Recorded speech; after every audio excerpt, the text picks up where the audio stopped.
We're at the India Pavilion at the World Economic Forum at Davos, and joining us now for a special conversation is the leader of the Indian delegation here at the World Economic Forum, Minister for Commerce and Industry, Piyush Goyal. Goyalji, welcome, and it's great to have you with us. Thank you.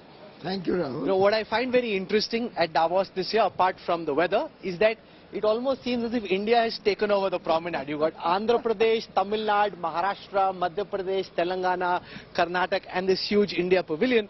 And Wipro, Infosys, HCL, some of the people at WEF were saying it seems as if India has taken over WEF this year. Well, India is the future, and most parts of the world today recognize that the talent pool that India has to offer, the leadership that we have to offer, the policies of the government which are very focused to an emerging strong country, and the fact that we have 1 billion plus people, mostly youngsters, aspiring for a better quality of life, provides the world's greatest opportunity for other countries. And therefore, we were very keen that the world sees India in full strength.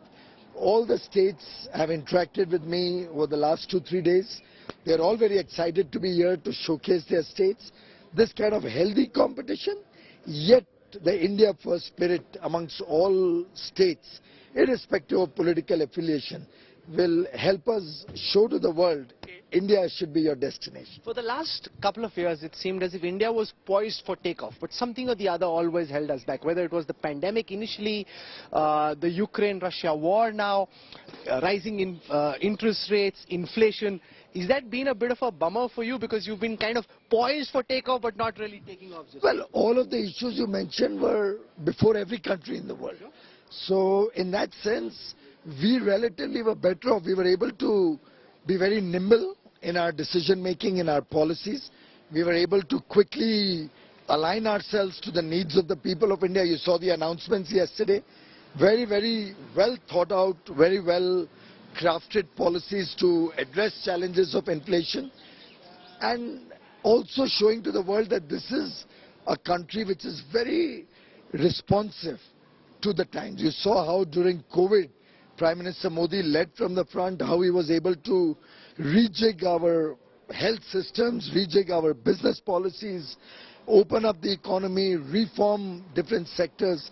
So I think converting a crisis into an opportunity is something we've seen Prime Minister Modi do, whether it was in Gujarat for almost 12-13 years, now 8 years in Delhi, and that's something which has really endeared him to the people of India. Inflation is a big challenge. You've gone in a big step reducing taxation on fuel products, but are you concerned that this could potentially be a losing battle? Like, the government has a certain cushion, you're trying to use it, but given global pressures, this is a tough battle to fight? Not at all. We are looking at various steps. For example, look at ethanol.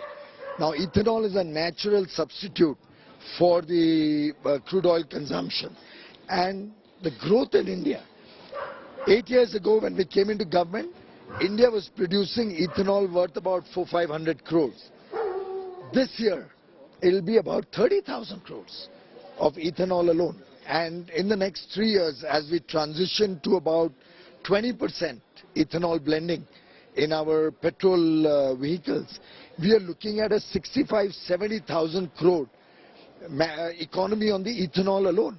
Now, a $10 billion economy on ethanol substitutes our import requirements, gives that much more money straight to the farmers or to the people engaged in that whole ecosystem, helps us create jobs, helps us create consumption within the country.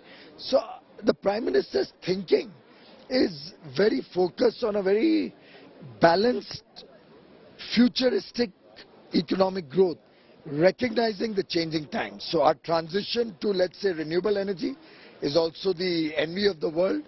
Our effort to bring energy security to India, the new plans that we have to look at international grids. I've just discussed with my counterpart, the investment minister of Saudi Arabia, to try and see if we could further Honorable Prime Minister's idea, where he had articulated that one earth, one grid, so that power could flow and renewable energy could flow from one country to the other, given different time zones, and support us in peak hours. So it's really a very holistic thinking that we are working on.